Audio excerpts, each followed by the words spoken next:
क्या उनका पंचायत, उनका अड़ोस पड़ोस परिवार उनके बारे में कुछ नहीं बता पा रहा है, तो क्या उनको फिर भी बिहार में मतदाता होना चाहिए ताकि तेजस्वी जी का कोई कार्यकर्ता उसका फर्जी वोट मार के भ्रम और भय का सहारा लेके अपना राजनीतिक उल्लू साध रही है, और इसको हम बिहार में होने नहीं देंगे।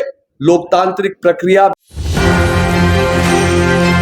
नमस्कार, आप देख रहे हैं इस वक्त एक न्यूज 24 और मैं हूं आपके साथ अनन्या साई। इस वक्त हम लोग मौजूद हैं बीजेपी के पटना कार्यालय में, जहां पर ऋतुराज सिन्हा प्रेस वार्ता को संबोधित करने वाले हैं और साथ ही साथ तेजस्वी के कई झूठ का खुलासा करने वाले हैं। सबसे पहले हम आपको दिखाते हैं क्या कुछ कहते नजर आ रहे हैं ऋतुराज सिन्हा। आप सभी पत्रकार बंधुओं को सादर नमस्कार है और आप सबका स्वागत है इस प्रेस वार्ता में।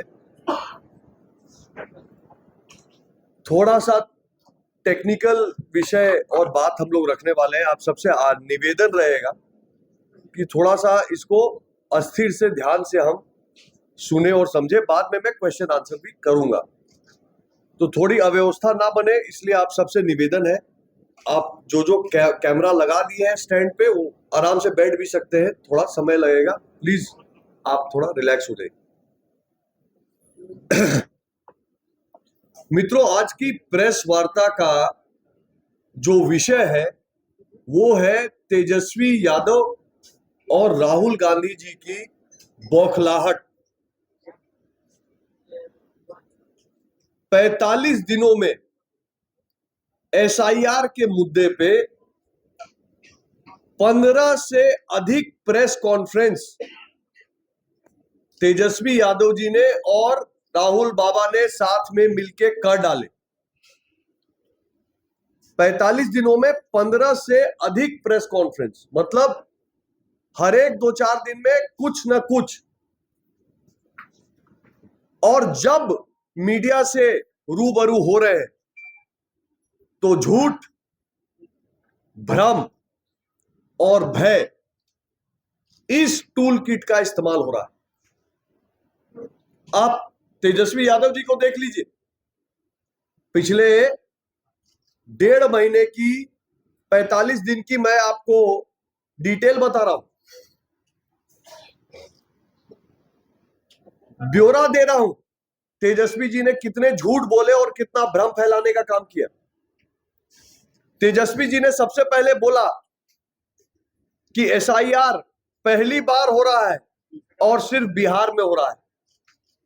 तेजस्वी जी भूल गए कि एसआईआर लगातार आजादी के बाद 1952, 53, 54, 60s में 63, 64, 65, 80 के दशक में 82, उसके बाद 85, 86, 87, उसके बाद भी लगातार 2003 तक एसआईआर होता रहा है, देश के विभिन्न भागों में होता रहा है। तो पहला झूठ क्या बोला कि बिहार में हो रहा है, पहली बार हो रहा है। सच्चाई क्या है कि 2003 में बिहार में हुआ था, उसके पहले भी इलेक्शन कमीशन इस तरह का पुनर्निरीक्षण कई बार कई प्रदेशों में करा चुका है। दूसरा, तेजस्वी जी ने कहा एसआईआर मात्र 4 महीने में कैसे हो सकता है, करोड़ों आबादी है। तेजस्वी जी भूल गए कि 2003 में जब सत्ता में आरजेडी थी, लालू परिवार का सीएम था, तो एसआईआर 15 जुलाई 2003 से 14 अगस्त 2003 मात्र 1 महीने में ही करा दी गई थी। उस समय कोई डिजिटल टेक्निक, कोई कंप्यूटराइजेशन, कोई मोबाइल फोन की व्यवस्था नहीं थी, पर 1 महीने में एसआईआर पूरे बिहार का हो गया था। अभी तो पूरे ट्रांसपेरेंसी, पूरे डाटा, पूरे डिजिटाइजेशन और कंप्यूटराइजेशन के साथ इलेक्शन कमीशन ये काम करा रहा है। बात किया उनका पंचायत, उनका अड़ोस पड़ोस परिवार उनके बारे में कुछ नहीं बता पा रहा है, तो क्या उनको फिर भी बिहार में मतदाता होना चाहिए ताकि तेजस्वी जी का कोई कार्यकर्ता उसका फर्जी वोट मार के आए? मेरा यह मानना है कि एसआईआर इलेक्टरल रोल के सुधार के लिए है। इसको परफेक्शन का मुद्दा बनाकर तेजस्वी जी, राहुल गांधी जी और इंडी अलायंस झूठ, भ्रम और भय का सहारा लेके अपना राजनीतिक उल्लू साध रही है, और इसको हम बिहार में होने नहीं देंगे। लोकतांत्रिक प्रक्रिया बिहार में आएगी और हम संवैधानिक संस्थाओं के साथ मिलकर सभी पार्टियों का आह्वान करते हैं, बल्कि जनता का आह्वान करते हैं कि ऐप के माध्यम से जनता भी अपना voter card EPIC number check करे। अगर आपके डाटा में कोई कमी है तो आप फॉर्म 6, 7, 8 के प्रयोग से ऑनलाइन भर के इलेक्शन कमीशन की इस मुहिम में सहभागी बने, एक जिम्मेदार नागरिक बने। भारतीय जनता पार्टी का काम झूठ बोलना नहीं है, भ्रम फैलाना नहीं है, भय फैलाना नहीं है। ये समस्या है कि लालटेन वाले हमेशा झूठ के अंधकार में रहना पसंद करते हैं, लेकिन अब बिहार के घर घर तक रोशनी पहुंचती है और अब तो बल्कि फ्री बिजली पहुंचती है। अब ये झूठ चलने वाला नहीं। मैं पूरे बिहार के सभी वासियों से आग्रह करता हूं कि आगे बढ़े और इलेक्शन कमीशन की इस मुहिम में सहभागी बने, सहयोग करें। धन्यवाद, नमस्कार।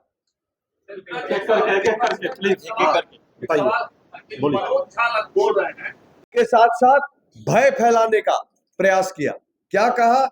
पहले आपका वोटर कार्ड छीन लेगा, फिर आपका राशन कार्ड ले लेगा, फिर आपका पेंशन बंद करवा देगा, फिर आपका नागरिकता ही निरस्त कर देगा। सरासर झूठ। इलेक्शन कमीशन ने स्पष्ट किया कि एसआईआर प्रक्रिया का कोई लेना देना नागरिकता से और अन्य सुविधाओं से नहीं है। सुप्रीम कोर्ट ने भी इस बात की पुष्टि की कि नागरिकता और वोटर कार्ड दो अलग अलग विषय हैं। बात यहां भी नहीं बनी तो तेजस्वी जी ने फिर झूठ बोला। सिर्फ गरीब का वोट कट रहा है। इलेक्शन कमीशन ने जुलाई महीने के अंत में जब एसआईआर का पहले फेज का अपना डाटा दिया तो सामने बात आई कि गांव और गरीब का वोट नहीं कट रहा है। शहरी क्षेत्र में भी जो लोग अब इस दुनिया में नहीं है या जिन्होंने 2 वोटर कार्ड बना रखे हैं, जो यहां से शिफ्ट हो चुके हैं, शहरी क्षेत्र में हो या ग्रामीण क्षेत्र में हो, बिना भेदभाव के, अमीर हो, साधारण हो, गरीब हो, बिना भेदभाव के, बिना जाति वर्ग धर्म देखे हुए एक टेक्निकल और पारदर्शी व्यवस्था इलेक्शन कमीशन करवा रहा है। तेजस्वी जी की बात यहां भी नहीं बनी तो तेजस्वी जी और आगे बढ़े। उन्होंने आरोप लगाया कि अरे भाई मेरा ही वोटर कार्ड डिलीट कर दिया। और सच्चाई क्या निकली? जग हंसाई हुई। तेजस्वी जी का एक नहीं 2 वोटर कार्ड इलेक्शन कमीशन ने बता दिया और एक वोटर कार्ड तो फेक वोटर कार्ड है, जिस फेक वोटर कार्ड के आधार पर उन्होंने 20 का अपना चुनाव का नामांकन भरा है। मित्रों, मुद्दा यह नहीं है कि तेजस्वी जी झूठ बोल रहे हैं, ये तो हम सबको पता है। मुद्दा यह है कि इतनी हताशा का आलम क्यों है? बात इतनी क्यों बढ़ गई कि तेजस्वी जी और राहुल गांधी मिलकर अब संवैधानिक संस्था पे उंगली उठा रहे हैं। अब यहां तक कह रहे हैं कि वो सुप्रीम कोर्ट का बहिष्कार, इलेक्शन कमीशन का बहिष्कार करेंगे, चुनाव का ही बहिष्कार करेंगे। और मुझे तो यह भी संदेह है कि अगर सुप्रीम कोर्ट ने भी उनके मन लायक बात नहीं कही तो ये लोग जो झूठे संविधान की बात रोज रोज करते हैं, ये कहीं सुप्रीम कोर्ट के निर्णय को भी मानने से नकारना चालू ना करे, सुप्रीम कोर्ट के निर्णय पे भी सवालिया निशान ठोकने का काम ना करे। आज मैं आपके बीच में आया हूं एक मुख्य एजेंडा लेकर और चर्चा यह करने के लिए कि आखिर क्यों तेजस्वी जी और राहुल बाबा इतने बौखलाए हुए हैं कि आने वाले चुनाव का भी बहिष्कार करने की बात वो डर कर रहे हैं। उसका सीधा सा कारण है वोट बैंक के बचाव की मुहिम। तेजस्वी जी हो या राहुल गांधी जी, इनकी राजनीति अब किसी विषय की राजनीति नहीं है, किसी आंदोलन की राजनीति नहीं है, जनता के मुद्दे की राजनीति नहीं है।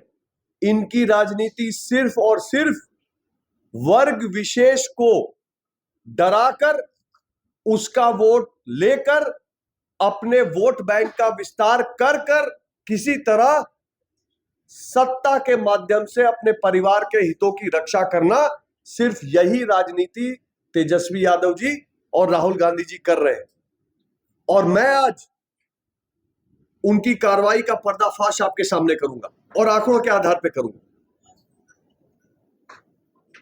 मित्रों, तेजस्वी जी और राहुल बाबा,